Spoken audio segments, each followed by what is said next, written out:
So Adam, we've just come off stage on a really interesting topic about how AI and technology is going to revolutionise private markets.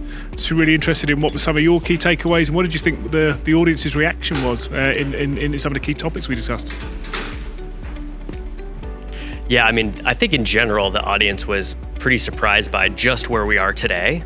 And as we started talking about some of the stuff that could become possible in both the near future and the far future, as expected, there were some people who I think were excited by it, some people who were maybe a little bit skeptical by it. But overall, I think people were excited about what was to come and what might be possible, especially when it comes to, at the very least, taking off some of the administrative burden from a lot of the things that people have to do on a day-to-day basis, whether it's data aggregation, analysis, synthesis, generalization, summarization, things like that today and also at any point in time in the future is just going to keep getting better and better because the tech is moving so fast.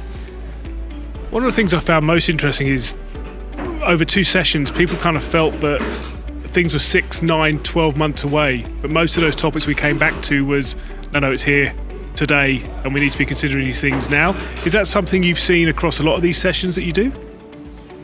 Yeah, absolutely. I think in general, whether it's a session like this or we're working with a client, private deep dive in their office, people are constantly underestimating what's possible today. And I think it's because the general stuff that gets shared out there in the public, one, it either feels too good to be true, and so people kind of write it off, or we just haven't really been trained on how to use AI.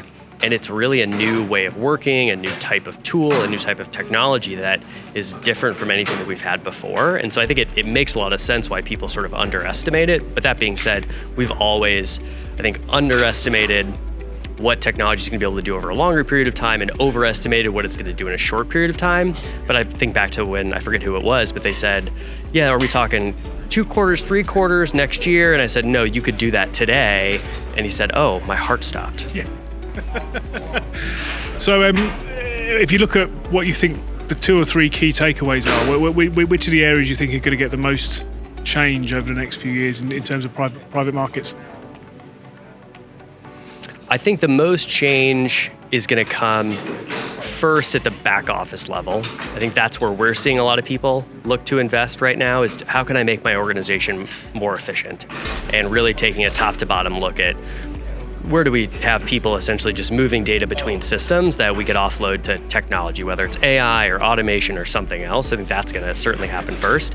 Then I think you're going to see some of the bigger players start to dip their toes in and invest into the more advanced AI. And we heard somebody talk about today, experimenting, not in a voting capacity, but having an AI board member that's listening to the calls, they're analyzing the details, and they're essentially voting, and they're starting to train this thing to be an impartial sort of board member.